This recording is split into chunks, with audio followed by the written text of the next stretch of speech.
ومن تبعهم بإحسان إلى يوم الدين فبعد. இங்கே வீட்டிற்கும் அனைவருக்கும் அஸ்ஸலாமு அலைக்கும் வரஹ்மத்துல்லாஹி வபரகாத்துஹ். அன்பின் இஸ்லாமிய சகோதரர்களே, 1447 9வது மாதம் 25வது பிறை, அதாவது 25வது நோன்பை நோற்றவர்களாக அதற்குரிய சந்தர்ப்பத்தை அல்லாஹ் தஆலா எமக்கு இந்த உலகிலே ஏற்படுத்தி தந்திருக்கின்றான் என்ற அந்த நல்ல ஒரு சந்தர்ப்பத்தை நினைவு கூறியவனாக இந்த உரையை நான் உங்கள் முன் வைக்கலாம் என்று நான் நினைக்கின்றேன். இன்ஷா அல்லாஹ். அல்லாஹ் தஆலா இந்த உலகத்திலே நோன்பை முஸ்லிம்களுக்கு விதியாக்கியதற்கான காரணம் அல்லாஹ் தஆலா எங்களுக்கு அல் குர்ஆனிலே தெளிவுபடுத்துகின்ற பொழுது அது எங்களுக்கு நன்றாக தெரியும். நோன்பு மாதம், ரமதானுடைய மாதம் வந்தாலே எங்களுக்கு கூறப்படுகின்ற, விளங்கப்படுத்தப்படுகின்ற, தெளிவுபடுத்தப்படுகின்ற ஒரு குர்ஆன் ஆயத், லஅல்லக்கும் தத்தகூன், நீங்கள் தக்வா உடையவர்களாக இந்த உலகிலே நீங்கள் தக்வா உடையவர்களாக நீங்கள் வாழ வேண்டும் என்று அல்லாஹ் தஆலா எதிர்பார்க்கின்றான். இந்த தக்வாவை அல்லாஹ் தஆலா ஏன் எங்களிடம் எதிர்பார்க்கின்றான் என்பது எங்களுக்கு இந்த நோன்பு காலங்கள், அதற்கு முன்னைய காலங்களிலே பல தெளிவுரைகள், பயான்கள், குத்துபாக்கள் என நாங்கள் அறிந்திருப்போம்.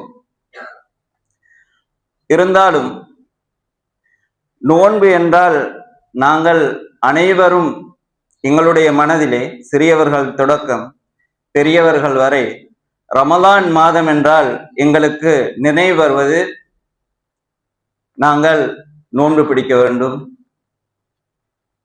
இந்த மாதம் முழுமையாக நாங்கள் அனைவரும் சஹர் செய்ய வேண்டும், நாங்கள் இந்த மாதத்திலே தான் எங்களுடைய சமூகத்திலே அதிகமாக பெரிய பெரிய அளவிலே நாங்கள் நோன்பு திறப்பதற்கான ஏற்பாடுகள் செய்ய வேண்டும், இந்த மாதத்திலே தான் அதிகமாக ஜக்காத் கொடுப்பவர்களாக தனவந்தர்கள் இருப்பார்கள், இந்த மாதத்திலே தான் அதிகமாக சதக்காக்களை வாரி வாரி வழங்கக்கூடியவர்களாக தனவந்தர்கள் இருப்பார்கள். அதே போன்று தராவிய தொழுகை இருக்கிறது, கியாமுல் லைல் தொழுகை இருக்கிறது. இவ்வாறான பெரிய பெரிய அமல்கள் என்று எங்களுடைய கண்முன்னே நாங்கள் கொண்டு வந்து ரமலானை வைக்கின்றோம். ஆனால் அல்லாஹ் தஆலா சின்ன சின்ன சந்தர்ப்பங்களை எங்களுடைய வாழ்க்கையில ஏற்படுத்தி தந்திருக்கின்றான் என்பதையும் நாங்கள் கவனித்துக் கொள்ள வேண்டியவர்களாக இருக்கின்றோம். அதற்காக வேண்டி நாங்கள் லட்சக்கணக்கிலே பணம் செலவழிக்க வேண்டிய எந்த தேவையும் இல்லை. அல்லாஹ் தஆலா சிறிய சிறிய அமல்களை கொண்டு உங்கள் அனைவருக்கும் பெரும் பெரும் நன்மைகளை அள்ளிக்கொள்ளக்கூடிய சந்தர்ப்பத்தை ஒவ்வொரு நாளும் வைத்திருக்கின்றான். ரமலான் மாத்திரம் அல்ல, எல்லா காலங்களிலும் அல்லாஹ் தஆலா எங்களுக்கு வைத்திருக்கின்றான். நாங்கள் பாராமுகமாக இருக்கின்றோம். இதுதான் உண்மை. அல்லாஹ் தஆலா நாங்கள் இந்த நேரம், இந்த சுபஹுடைய நேரத்துக்கு முன்னுள்ள அந்த 2 ரக்காத் தொழுகை அல்லாஹ் தஆலா கூறுகிறான், ரசூலுல்லாஹி ஸல்லல்லாஹு அலைஹி வஸல்லம் அவர்கள் கூறினார்கள், இந்த உலகமும் இந்த உலகத்தில் உள்ள அனைத்தும் உங்களிடம் வருவதை விட சிறந்தது என்றார்கள். இந்த உலகமும் இந்த உலகத்தில் உள்ள அனைத்தும் எம்மிடம் வருவதை விட சிறந்தது என்றார்கள். நாங்கள் அதை ரமலானிலே நாங்கள் அதை தொழுகின்ற பொழுது அதையும் விட பன்மடங்கு நன்மை அல்லாஹ் தஆலா எங்களுக்கு தரப்போதுமானது. ஆனால் எங்களிலே நிறைய பேர் இப்பொழுது இருக்கின்ற இந்த சூழலிலே இருக்கின்றவர்கள் கூட எங்களிலே பெரும்பாலும் நாங்கள் தவற விட்டவர்களாக இருக்கின்றோம். காரணம், அதனுடைய பெருமதியை நாங்கள் மிகவுமே குறைவாகவே நாங்கள் மதிப்பிடுகின்றோம். ரசூலுல்லாஹி ஸல்லல்லாஹு அலைஹி வஸல்லம் அவர்கள் சுபஹு தொழுகைக்கு முன் உள்ள சுன்னத்தை தவறு விட்டால் சுபஹு தொழுகைக்கு பிறகாவது தொழுவார்கள். அதனுடைய முக்கியத்துவத்தை அவர்கள் எங்களுக்கு அறிவித்திருக்கிறார்கள். அதே போன்று ஒரு சின்ன விடயம், நாங்கள் பாராமுகமாக இருக்கின்ற விடயம், சுபஹு தொழுகையை நாங்கள் ஜமாத்தோடு தொழுதால் பாதி இரவு நின்று வணங்கிய நன்மை அல்லாஹ் தஆலா தருகின்றான். அல்லாஹ் தஆலா எங்களிடம் எதிர்பார்க்கின்றான், நீங்கள் முழு இரவும் நின்று வணங்க வேண்டும். ஆனால் இஷா தொழுகை ஜமாத்துடன் தொழுதவர்களுக்கு பாதி இரவு நின்று வணங்கிய நன்மை, சுபஹு தொழுகை ஜமாத்துடன் தொழுதவர்களுக்கு பாதி இரவு நின்று வழங்கிய நன்மை, தூங்கினாலும் கூட முழு இரவு நின்று வழங்கிய நன்மை கிடைக்கிறது. நாங்கள் தவற விடுகின்றோம். சின்ன விடயம், அறியாதவர்களாக நாங்கள் தவற விடுகின்றோம். பெரும் பெரும் அமல்களைத்தான் நாங்கள் ரமலானிலே எதிர்பார்க்கின்றோம். எம்முடைய வாழ்விலே கடந்து செல்கின்ற சின்ன சின்ன விடயங்களை நாங்கள் பாராமுகமாக இருக்கின்றோம். அதே போன்று அல்லாஹ் தஆலா ஒவ்வொரு நாளும் ஒரு ஹதீஸ்லே உம்ரா என்று வருகிறது, இன்னொரு ஹதீஸ்லே ஹஜ் என்று வருகிறது. ஒவ்வொரு நாளும் ஒவ்வொரு உம்ராவும் ஒவ்வொரு ஹஜ்ஜும் செய்யுமாறு எங்களுக்கு ஏவுகின்றார்.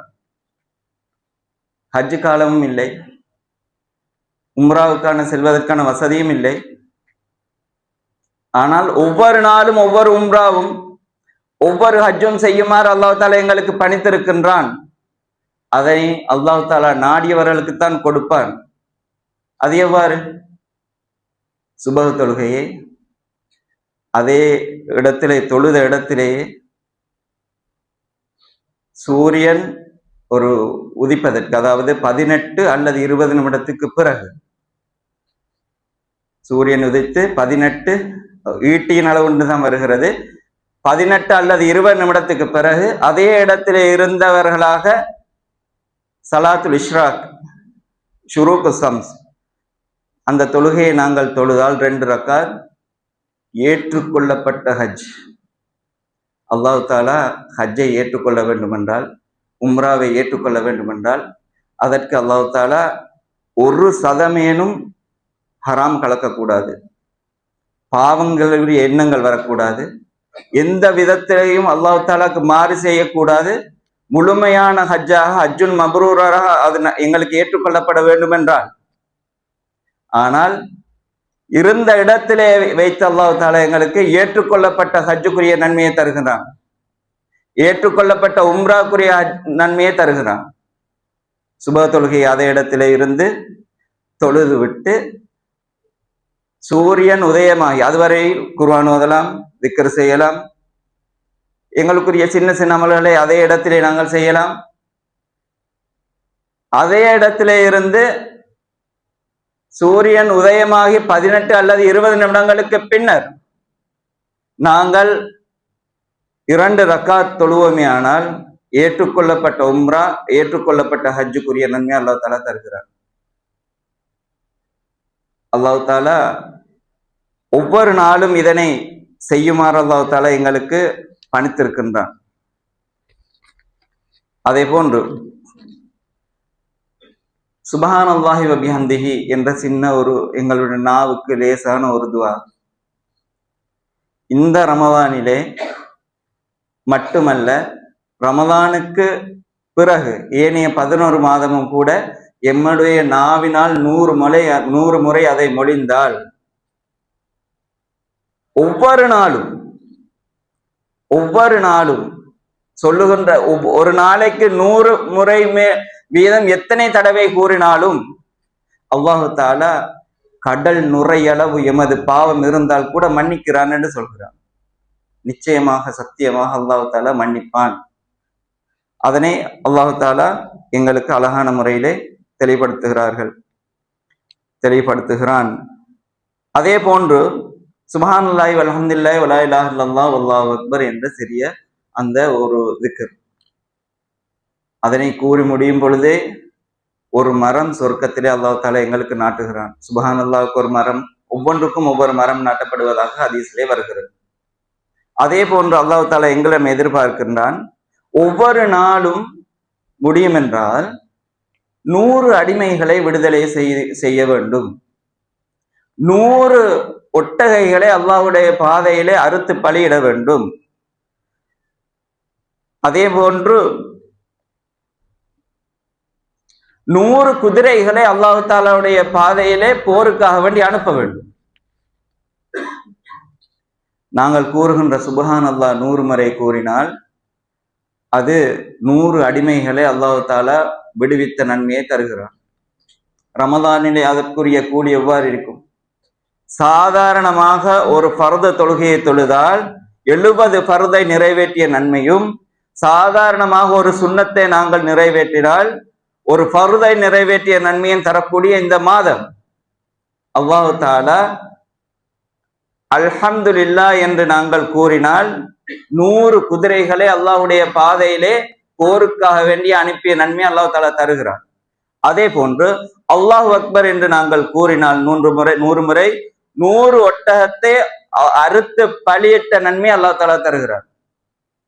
அதே போன்று லா இலாஹ இல்லல்லாஹ் என்று கூறினால் நாங்கள் கூறியது அந்த திக்ர் வானம் பூமியை நிரப்புகிறது என்று சொன்னார்கள் ரசூலுல்லாஹி ஸல்லல்லாஹு அலைஹி வஸல்லம். சிறிய சிறிய நன்மைகள் இந்த ரமலானிலே, ரமலான் மாதம் என்றாலே சிறியவர்கள் தொடக்கம் பெரியவர்கள் வரை பெரிய பெரிய அமல்கள் என்று சொல்லக்கூடியவர்களை நாங்கள் பட்டியலிடுகிறோம். சின்ன சின்ன விடயங்களை நாங்கள் பாராமுகமா இருக்கின்றோம். அதே போன்று ஒவ்வொரு நாளும் ஒவ்வொரு மாளிகையை சுவர்க்கத்திலே கட்டிக்கொள்ளுங்கள் என்று ரசூலுல்லாஹி ஸல்லல்லாஹு அலைஹி வஸல்லம் அவர்கள் கூறினார்கள். ஒவ்வொரு நாளும் ஒவ்வொரு மாளிகையை சுவர்க்கத்திலே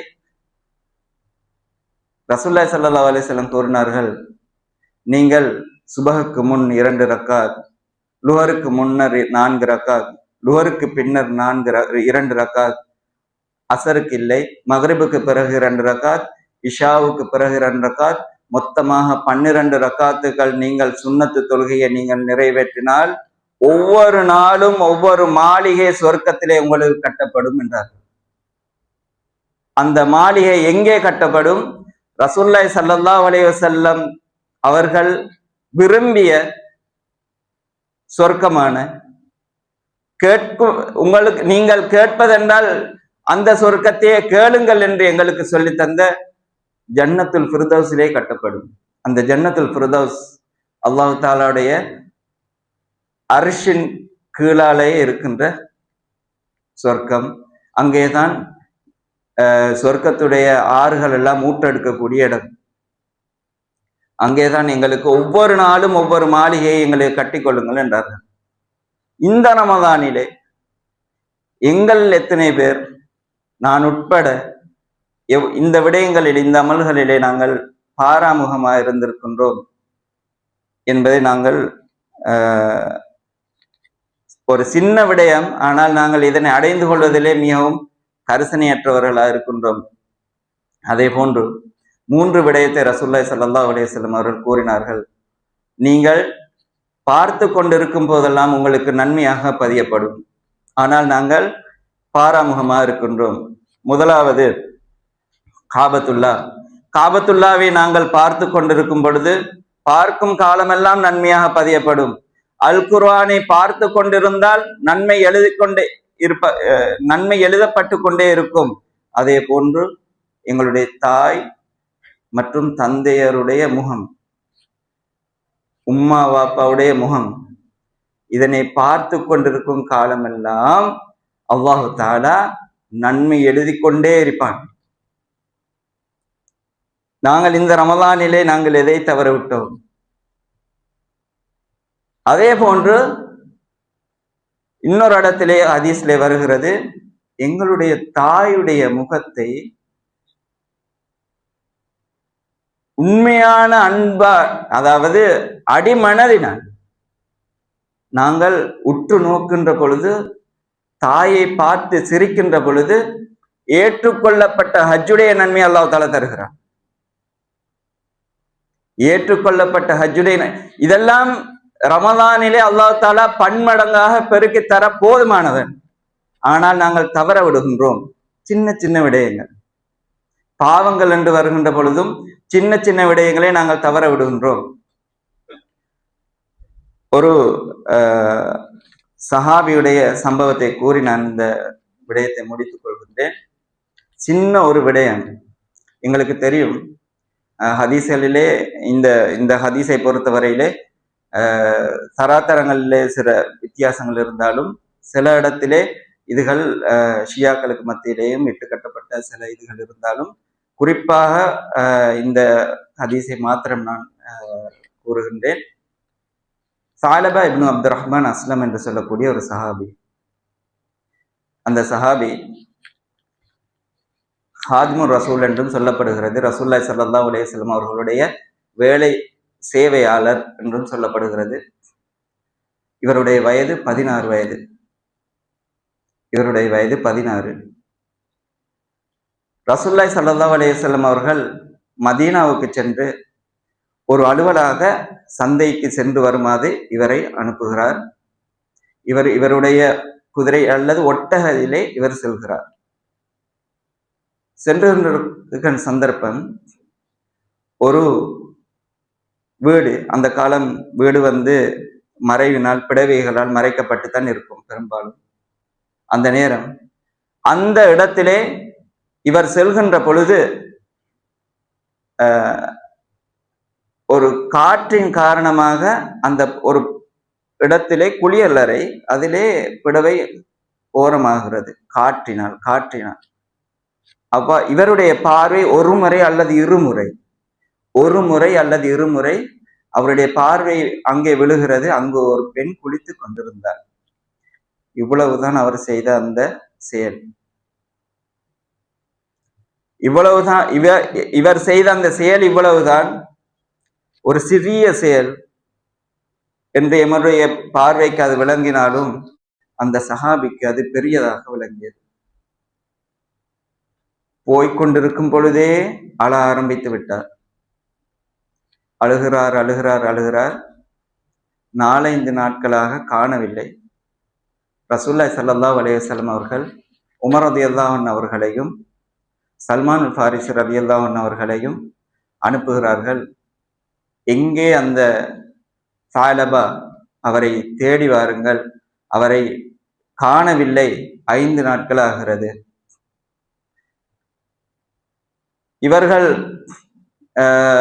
இவ்வாறு சென்று அவர்களை தேடக்கூடிய சந்தர்ப்பம் 40 நாட்களை கடந்து விடுகிறது. 40 நாட்களாக ரசூலுல்லாஹ்வின் முன் வரவே இல்லை. சில இடத்திலே ஜிப்ரீல் அலைஹிஸ்ஸலாம் அவர்கள் ரசூலுல்லாஹி ஸல்லல்லாஹு அலைஹி வஸல்லம் அவர்களுக்கு, நீங்கள் தேடிக்கொண்டிருக்கின்ற இந்த மனிதர் இந்த மக்கா மதீனா இந்த 2 மலைகளுக்கும் இடையிலே இந்த இடத்திலே இருக்கிறார் என்று மட்டும் ஒரு தகவலை கூறிவிட்டு சென்றார்கள். உமர் ரலியல்லாஹு அன்ஹு அவர்களும் சல்மான் அல் ஃபாரிஸி ரலியல்லாஹு அன்ஹு அவர்களும் சாலபா இப்னு அப்துர் ரஹ்மான் அஸ்லம் என்ற கூடிய சஹாபியை தேடி செல்கிறார்கள். கிடைக்கவில்லை. ஒரு ஆட்டிடையன் முன்னே வருகிறார். இவரை சந்தித்து கேட்கிறார், எங்கே அந்த சாலபா? இவ்வாறு அவருடைய வர்ணனையை கூறி, இவ்வாறு ஒரு மனிதரை நீங்கள் கண்டீர்களா என்று கேட்கிறார்கள். நாங்கள் இப்படி இன்ன ஒரு மனிதரை நீங்கள் கூறும் ஒருவர் இருக்கிறார், அவர் மலை உச்சியிலே தான் இருப்பார், பொழுது சாகின்ற பொழுது வருவார், அவர் ஃபதன் பக்கா என்று கூறுவார்கள். அதாவது சதாவும் அழுது கொண்டே இருக்கக்கூடிய அந்த இளைஞரா என்று கேட்டார்கள். 40 நாளாகியும் அழுது கொண்டே இருக்கக்கூடிய அந்த இளைஞரா என்று கேட்டார்கள். அப்பொழுது அங்கே கூறப்பட்டது, இடையருக்கு கூறப்பட்டது, நீங்கள் கூறுகின்ற அந்த அவர்தான் என்று சொல்லப்பட்டது. நீங்கள் சற்று பொறுத்திருங்கள், பொழுது சாகின்ற பொழுது அவர் கீழே இறங்கி வருவார், என்னிடம் பால் வாங்கி குடித்துவிட்டு அவர் சென்று விடுவார் என்று அந்த இடையர் கூறினார். வருகின்ற பொழுதே உமர் ரலியல்லாஹு அன்ஹு அவர்களும் சல்மான் அல் ஃபாரிஸி ரலியல்லாஹு அன்ஹு அவர்களும் அவரை பிடித்துக் கொண்டார்கள். நான் உமர் வந்திருக்கின்றேன் என்றார்கள். இவர் கேட்ட அந்த வார்த்தை, என் சம்பந்தமாக அல்லாவின் தூதரிடம் ஆயத்துக்கள் இறங்கப்பட்டிருக்கிறதா, நான் செய்த பாவத்துக்காக வேண்டி ஆயத்துக்கள் இறங்கப்பட்டிருக்கிறதா என்று கேட்டார்கள். உமர் ரலியல்லாஹு அன்ஹு அவர்கள், அவ்வாறு எங்களுக்கு ரசூலுல்லாஹி ஸல்லல்லாஹு அலைஹி வஸல்லம் அவர்கள் கூறவில்லையே என்றார்கள். வீட்டுக்கு அழைத்தார்கள். பாவம் செய்த இந்த கண்கள் அந்த புனிதமான மேனியை ரசூலுல்லாவை பார்க்க மறுக்கின்றன என்றார்கள். பார்க்க முடியாது என்றார்கள். அழைத்தார்கள், முடியாது என்றார்கள். சில இடத்திலே மாறி ரிவாயத்துக்கள் வருகிறது, இவர்கள் தன்னுடைய வீட்டுக்கு சென்றதாகவும் வருகிறது, ரசூலுல்லாஹி ஸல்லல்லாஹு அலைஹி வஸல்லம் அவர்களிடம் சென்றதாகவும் வருகிறது. நான் ரசூலுல்லாஹி ஸல்லல்லாஹு அலைஹி வஸல்லம் அவர்கள் தொழுகின்ற பொழுதுதான் நான் அந்த பள்ளிவாயலுக்குள் நுழைவேன், ரசூலுல்லாவை நேரடியாக நான் பார்க்க மாட்டேன் என்றார்கள். தொழுது கொண்டிருக்கும் பொழுது வந்ததாகவும் சொல்லப்படுகிறது, அல்லது இவர்கள் நேரடியாக அவர்களுடைய வீட்டுக்கு சென்றதாகவும் சொல்லப்படுகிறது. அவருடைய வீட்டுக்கு சென்றதாக நாங்கள் வைத்துக் கொள்வோம். இவர் அவருடைய வீட்டுக்கு போகிறார், ரசூலுல்லாஹை பார்க்க வரவே மாட்டேன் என்கிறார். இந்த சஹாபி அழுது அழுது அழுது அழுது அழுது நோய்வாய்ப்பட்டு விட்டார். செய்த பாவம் அவருக்கு பெரிதாக விளங்கியது. அந்த பெண்ணை பார்த்தது, 2 தடவை பார்த்தது. சிறிய விடயம் அவர்களுடைய பார்வையிலே பெரியதாக விளங்கியது. அல்லாஹ் தஆலா முன்னிலையில் நான் எவ்வாறு அதற்கு பதில் செல்வேன் என்று அவர்கள் நினைத்தார்கள். ரசூலுல்லாஹி ஸல்லல்லாஹு அலைஹி வஸல்லம் அவர்களுக்கு எவ்வாறு நான் இதற்குரிய பரிகாரத்தை செய்வேன் என்று நினைத்தார்கள். ஆதங்கப்பட்டார்கள், அழுதார்கள். 40 நாட்களாக அழுது கொண்டே இருந்தார்கள். ரசூலுல்லாஹி ஸல்லல்லாஹு அலைஹி வஸல்லம் அவர்களுக்கு இது சம்பந்தமாக எத்தி வைக்கப்படுகிறது. ரசூலுல்லாஹி ஸல்லல்லாஹு அலைஹி வஸல்லம் அவர்கள், உமர் ரலியல்லாஹு அன்ஹு அவர்கள் வந்து, சாலபா நோய்வாய்ப்பட்டிருக்கிறார், அவர் வீட்டுக்கு வந்து 8 நாட்களிலே நோய்வாய்ப்படுகிறார்கள், அவரை காண்பதற்கு செல்வோம் என்று உமர் ரலியல்லாஹு அன்ஹு அவர்களும் ஏனைய சஹாபாக்களும் ரசூலுல்லாஹி ஸல்லல்லாஹு அலைஹி வஸல்லம் அவர்களும் சென்றார்கள். 16 வயது. சென்றவுடனே ரசூலுல்லாஹி ஸல்லல்லாஹு அலைஹி வஸல்லம் அவர்கள் ஒரு விடயத்தை செய்தார்கள். சாலபா என்று அழைத்து, சாலபா இப்னு அப்துர் ரஹ்மான் அஸ்லம் என்ற சஹாபியுடைய தலையை ரசூலுல்லாஹி ஸல்லல்லாஹு அலைஹி வஸல்லம் அவர்களுடைய மடியிலே தூக்கி வைத்தார்கள். சாலபா இப்னு அப்துர் ரஹ்மானுடைய தலையை ரசூலுல்லாஹி ஸல்லல்லாஹு அலைஹி வஸல்லம் அவருடைய மடியிலே வைத்தார்கள். எதை விரும்புகிறீர் சாலபா என்றார்கள். அல்லாஹ் தஆலாவுடைய மன்னிப்பை விரும்புகிறேன் யா ரசூலுல்லாஹ் என்றார். எனக்கு அதுதான் தேவை என்றார்கள். என்ன உணர்கிறீர் என்றார்கள். யா ரசூலுல்லாஹ், என்னுடைய எலும்புக்கும் என்னுடைய சதைக்கும் இடையிலே ஏதோ எறும்பு ஊறுவதை போன்று உணர்கிறேன் என்றார். அந்த இடத்திலே அவர்கள் வஃபாத்தாகிறார்கள். ரசூலுல்லாஹி ஸல்லல்லாஹு அலைஹி வஸல்லம் அவர்களுடைய மடியிலே அவர்களுடைய உயிர் பிரிகிறது. ஜிப்ரீல் அலைஹிஸ்ஸலாம் அவர்கள் வருகிறார்கள். அவர்களுடைய மன்னிப்பை பற்றி ரசூலுல்லாஹி ஸல்லல்லாஹு அலைஹி வஸல்லம் அவர்களுடைய கூறுகிறார்கள். இந்த உலகத்திலே எவ்வளவு மண் துணிக்கைகள் இருக்கிறதோ அந்த மண் துணிக்கை அளவு அவர்களுக்கு மன்னிப்பு வழங்கப்பட்டு விட்டது என்றார்கள். ரசூலுல்லாஹி ஸல்லல்லாஹு அலைஹி வஸல்லம் அவர்கள் சாலபா இப்னு அப்துர் ரஹ்மானை குளிப்பாட்டினார்கள், கஃன் செய்தார்கள். அடக்குவதற்காக சந்தூக்கை தூக்கி கொண்டு செல்லும் பொழுது ரசூலுல்லாஹி ஸல்லல்லாஹு அலைஹி வஸல்லம் அவர்கள் முன்னங்கால்களாலே நடந்து சென்றார்கள், விரல்களை கொண்டு நடந்து சென்றார்கள். இதை கண்ட சஹாபாக்கள் அடக்கம் செய்த பிறகு, யா ரசூலுல்லாஹ், வளமைக்கு மாற்றமாக நீங்கள் அவ்வாறு நடந்து சென்றதற்கான காரணம் என்ன என்றார்கள். ரசூலுல்லாஹி ஸல்லல்லாஹு அலைஹி வஸல்லம் அவர்கள் கூறினார்கள், என்னுடைய தோழர்களே, சாலபாவுடைய ஜனாசாவுக்கு வந்த மலக்குமார்களின் சிறகுகள், அவர்களுடைய நெரிசல் என்னை நடக்க முடியாமல், கால் வைப்பதற்கு இடம் இல்லாமல் இருந்தது என்றார்கள். சின்ன ஒரு விடயம், பராமுரமாக இருக்கின்றோம், சின்ன ஒரு பாவம், கண்களை எமது நினைத்த பிரகாரம் நாங்கள் கண்கள் பார்வைகளை வீசுகின்றோம். முடியாது. கண்களை தந்தவன் ரப் அல்லாஹ், கண்களுக்கு சொந்தக்காரன் அல்லாஹ். எங்களுடைய ஒவ்வொரு உறுப்புக்கும் கேள்வி கணக்கு இருக்கிறது. அல்லாஹ் தாலா நாடிய பிரகாரம் தான் எங்களோட உறுப்புகளை பயன்படுத்த முடியுமே தவிர, நாங்கள் நாடிய பிரகாரம் இந்த உலகத்திலே எங்களுடைய கை, கால், கண் எதையும் பாவிக்க முடியாது.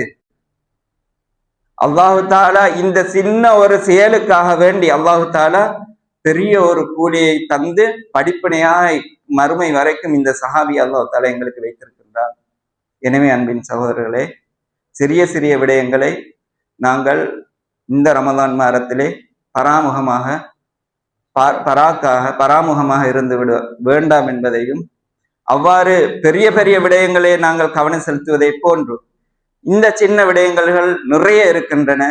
ஹஜ் உம்ரா போன்று நிறைய ஆயிரக்கணக்கிலே, லட்சக்கணக்கிலே, கோடிக்கணக்கிலே நன்மைகள் அள்ளித்தரக்கூடிய விடயங்கள் இருப்பதனையும் மனதில் கொண்டு செயற்படுமாறு கூறி முடித்துக் கொள்கின்றேன். வாஹிரு தவானா அல்ஹம்துலில்லாஹி ரப்பில் ஆலமீன். வஸ்ஸலாமு அலைக்கும் வரஹ்மத்துல்லாஹி வபரகாத்துஹு.